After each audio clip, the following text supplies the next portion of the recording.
Cepat atau lambat, pertanyaan kapan nikah akan menghampiri kita semua. Baik dari keluarga, kerabat, bahkan sahabat.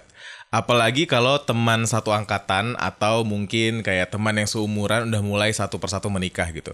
Mungkin kita bakal mulai mempertanyakan, kapan nih giliran kita?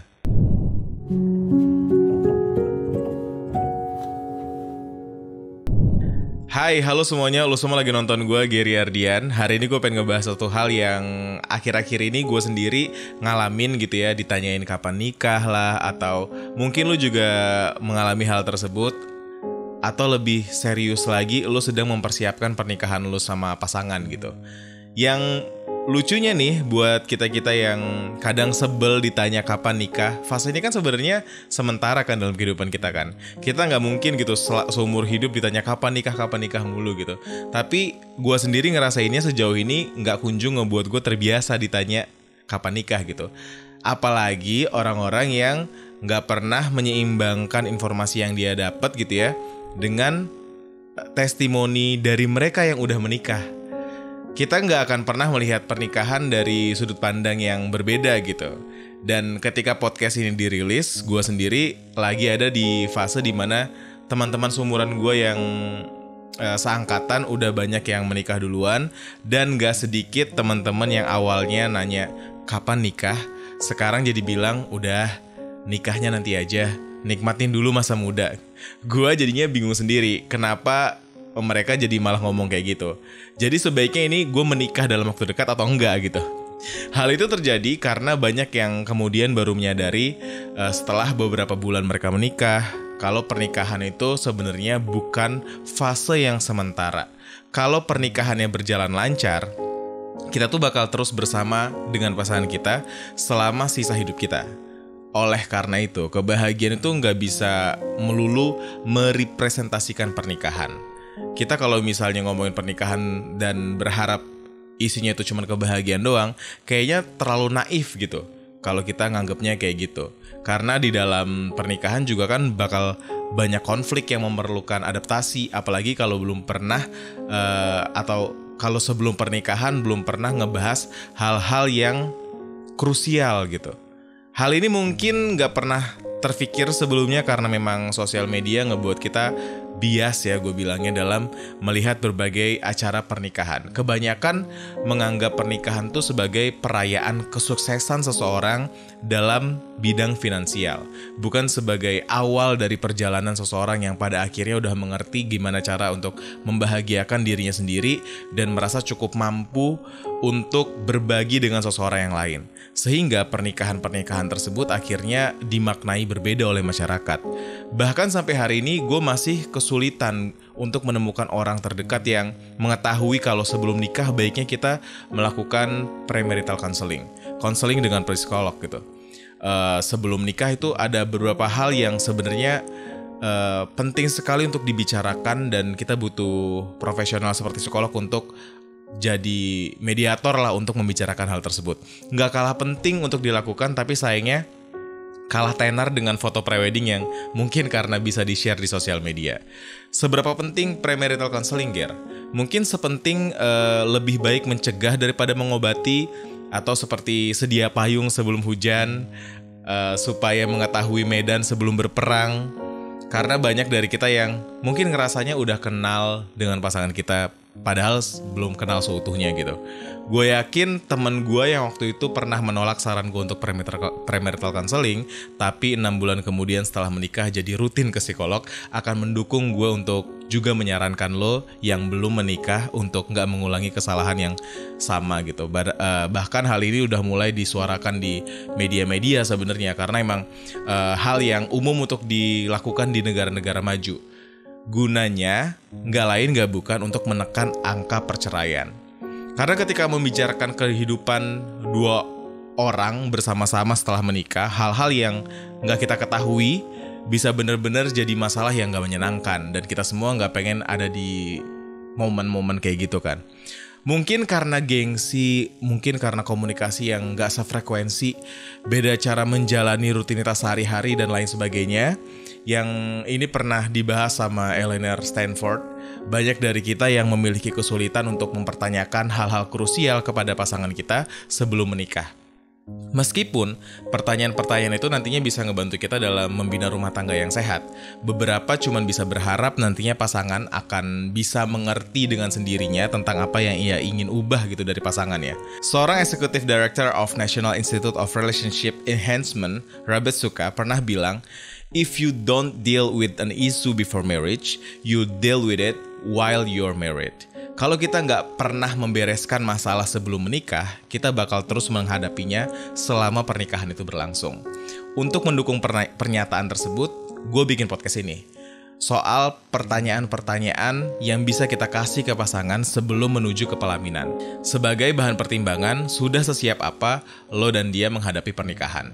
Gue berharap sekali podcast kali ini bisa lo share juga ke pasangan dan bisa jadi bahan diskusi juga ketika ada momen untuk membicarakan soal masa depan gitu. Pertanyaan ini mungkin akan cukup intimate, bahkan mungkin sedikit awkward, karena emang sengaja didesain untuk menimbulkan diskusi yang jujur, supaya bisa juga membeberkan rahasia yang ingin disampaikan sebelum semuanya terlambat.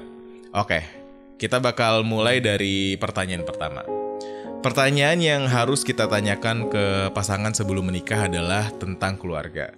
Apakah keluarga lo melempar piring, membanting pintu, memukul, melontarkan kalimat kasar, dan melakukan tindakan kekerasan lain ketika marah?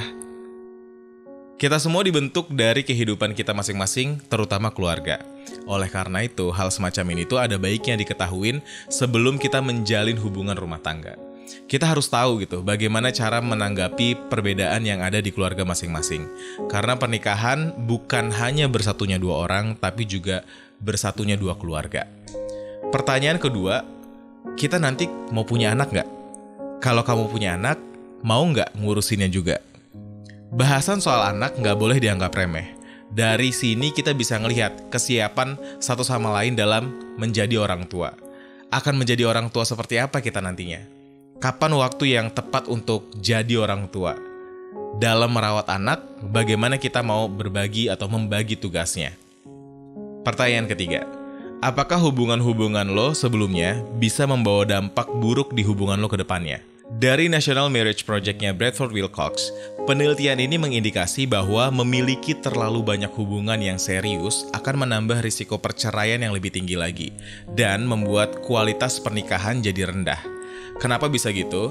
Hal ini bisa terjadi karena orang tersebut memiliki lebih banyak pengalaman dengan putus, sehingga bisa jadi ketahanannya dalam hubungan jadi ikut rendah juga karena merasa terbiasa untuk mengakhiri hubungan, dan juga berpotensi membandingkan hubungan yang sebelumnya dengan pasangan yang sekarang. Dengan mendiskusikan hal ini, kita bisa sama-sama belajar untuk menghargai dan menerima bahwa setiap orang memiliki kehidupannya sendiri-sendiri sebelum ia bertemu dengan kita. Jika kita memiliki mantan yang banyak, kita harus berkomitmen untuk nggak membandingkan hubungan kita yang sekarang dengan hubungan-hubungan yang sebelumnya. Karena seperti yang disampaikan di berbagai penelitian, perbandingan-perbandingan tersebut berkemungkinan besar menyebabkan perceraian nantinya. Pertanyaan keempat, seberapa penting agama untuk masing-masing? Ketika seseorang menjalin hubungan rumah tangga dengan membawa background yang berbeda-beda, masing-masing harus berusaha untuk bisa bekerja sama dan menemukan kesamaan dalam beribadah. Dan hal ini juga berguna untuk saling beradaptasi dengan keluarga baru yang akan dimasuki kehidupannya. Agama merupakan sesuatu hal yang sangat fundamental, bahkan sangat krusial untuk beberapa orang. Bisakah lo dan pasangan berada di jalur yang sama tentang ini nantinya? Apalagi yang memiliki harapan-harapan dalam segala sesuatu yang berhubungan dengan agama. Misalnya, ingin naik haji bareng pasangan atau semacamnya. Bisakah rencana-rencana tersebut dibicarakan? Pertanyaan kelima, bagaimana pandangan masing-masing soal hutang? Apakah dia memiliki hutang sebelum menikah? Sangat penting sekali untuk mengetahui bagaimana masing-masing kalian memandang tentang hutang. Apalagi kalau salah satu dari kalian menganggap hutang adalah sesuatu hal yang tidak boleh untuk dilakukan, sedangkan dari pihak lain, dari pasangan kalian menganggap hutang adalah sesuatu hal yang wajar untuk dilakukan. Banyak pasangan yang gagal dalam mendiskusikan keuangan, padahal hal ini sangat krusial. Bahkan gue punya temen yang setelah menikah jadi menghubungi gua waktu itu untuk berhutang demi menutupi hutang yang dimiliki oleh pasangannya. Ini bisa gawat banget kan? Apalagi setelah mengetahui fakta bahwa perceraian biasanya dikarenakan masalah finansial. Pertanyaan keenam, seberapa banyak uang yang boleh dibelanjakan untuk hal yang konsumtif? Sama halnya dengan hutang, membeli barang yang konsumtif kadang bisa menjadi masalah besar ketika tidak memiliki batasan. Kesiapan dasar finansial yang menjadi kunci dalam hal ini. Seperti apa kendali keuangan kalian untuk di masa depan?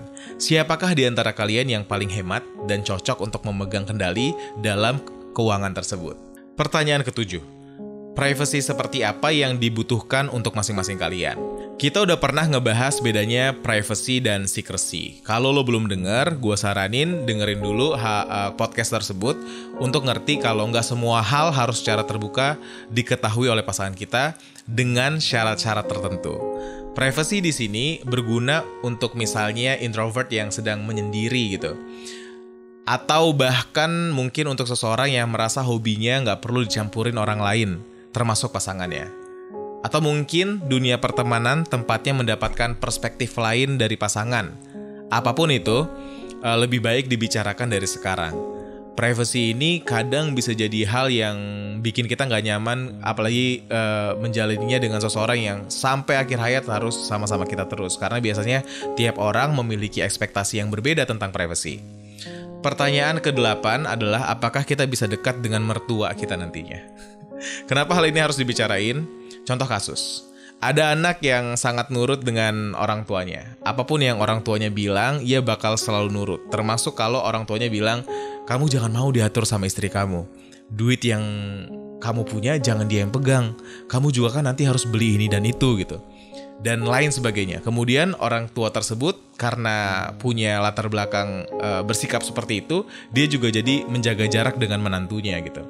Hal-hal seperti ini perlu banget dibicarakan. Saran terbaik untuk kondisi semacam ini adalah dengan bersatu sebagai satu kesatuan. Jadi lo dan dia itu tuh bukan dua orang yang berbeda lagi, tapi kalian adalah satu buah kesatuan yang memiliki pendapat atau opini atau keputusan yang sama. Apapun yang terbaik buat kamu juga harus terbaik buat dia. Karena kalian udah menjadi satu kesatuan. Sehingga satu sama lain di antara kalian bakal menilai bagaimana orang tua kalian bersikap di depan ataupun di belakang kalian dan pasangan. Kemauan untuk merayu orang tua agar mengerti kalau kalian sekarang adalah satu kesatuan yang tidak boleh dibeda-bedakan dan tidak boleh salah satu diuntungkan dan salah satu yang lainnya dirugikan, diharap bisa membuat orang tua jadi mengerti untuk tidak melakukan hal semacam yang kayak tadi gitu. Karena hal-hal semacam ini kalau terjadi pasti karena ada latar belakang yang pernah dirasakan oleh orang tua kita. Dan latar belakang tersebut mungkin gak cocok kalau diterapkan di hubungan kita yang sekarang. Jadi perlu ada penyesuaian, dan penyesuaian tersebut hanya lo dan pasangan yang tahu gimana harus menyikapinya. Terima saran yang baik, tapi gak semua saran harus diterima gitu aja. Pertanyaan ke-9. Seberapa penting hubungan suami istri untuk kalian berdua? Pertanyaan ini ditaruh di pertanyaan ke-9 karena memang pernikahan bukan hanya sekadar hubungan suami istri. Ada banyak hal seperti yang dari tadi kita udah bicarakan untuk dimengerti terlebih dahulu sebelum akhirnya membicarakan hal semacam ini. Tapi bukan berarti juga hal ini nggak penting. Hal ini juga penting dalam membangun intimasi yang baik di antara kita. Apalagi yang sebelumnya udah memiliki pengalaman dalam hubungan seks, perbandingan jadi musuh utama apabila hal ini nggak pernah dibicarakan. Jadi jangan sungkan untuk membicarakan hal ini kalau emang udah mau ke arah yang serius seperti pernikahan, meskipun kalian berdua belum pernah melakukannya gitu. Karena ibaratnya supaya nggak kayak beli kucing dalam karung. Pertanyaan ke-10. Apakah satu sama lain sudah mengerti cara kita mengutarakan rasa sayang satu sama lain? Dalam bukunya Gary Chapman, 5 Bahasa Kasih, 5 Love Languages, silahkan baca bukunya kalau mau lebih jauh taunya. Cara kita mencintai itu ada kategorinya masing-masing dan seringkali cara kita menyayangi atau mencintai pasangan itu berbeda dengan cara dia mencintai atau menyayangi kita. Buat menyegarkan ingatan, gue sebutin lagi nih. 5 bahasa kasih. Yang pertama, words of affirmation. Yang kedua, quality time. Yang ketiga, receiving gifts. Yang keempat, acts of service. Dan yang kelima atau yang terakhir tuh physical touch. Nah, kalau lo sendiri, ngomongin bahasa kasih, kira-kira lo yang mana? Umumnya kita bakal memiliki 2 bahasa kasih yang dominan dari 5 bahasa kasih tersebut. Nah, dengan membicarakan hal kayak gini, kita bisa tahu ketika dia sedang menunjukkan rasa sayang dan ngerti gitu kalau cara kita merasa disayang mungkin berbeda dengan cara dia menyayangi kita. Jadi kita bisa ngubah ekspektasi kita dalam menyayangi dan disayangi. Pertanyaan ke-11, 12, dan 13. Apa yang kamu kagumi dari aku? Apa hal yang menyebalkan dari aku? Dan apa yang kamu harap bisa aku ubah untuk kedepannya? Pertanyaan ini hadir untuk merecapture lagi alasan kita menikahi dia. Apakah benar-benar kita bisa menerima segala kelebihan dan kekurangannya, dan gimana harapan kita ke depannya? Menerima kelebihan emang hal yang mudah, dan akan semakin mudah kalau kita secara berkala mengingat hal yang meyakini kita untuk menikahi dia. Mungkin karena dia cantik atau ganteng, mungkin karena dia pintar, perhatian, beda dari yang lain, mungkin karena kayak Sally yang keibuan, dan lain sebagainya. Yang menantang adalah menerima kekurangan, karena tidak ada satu orang pun di dunia ini yang sempurna, semua memiliki kekurangan, dan ketika kita memutuskan untuk menikahi seseorang, usahakan kita sudah bersedia untuk menerima kekurangan tersebut. Di sini kita bakal mengubah tapi menjadi walaupun. Aku mau menikahi dia, tapi kadang dia nyebelin. Hal ini akan sulit sekali nih kalau misalnya kita bawa ke pernikahan. Kita bisa ubah menjadi aku mau menikah dengan dia walaupun kadang dia nyebelin. Penerimaan ini bakal memudahkan kita dalam mencari solusi dan melengkapi kekurangan yang pasangan kita milikin. Membuat kita nggak hanya fokus pada masalah yang membuat kita kesal dengan dia, dan dengan memberikan kesempatan untuk mengutarakan harapan tentang apa yang ingin ia ubah dari kita.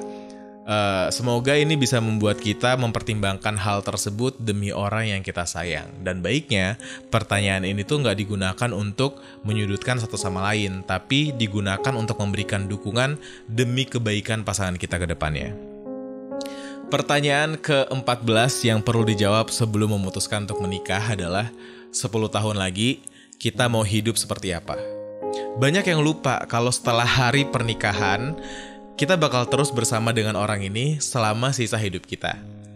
Kayak pernikahan itu nggak hanya berhenti di hari resepsi aja gitu.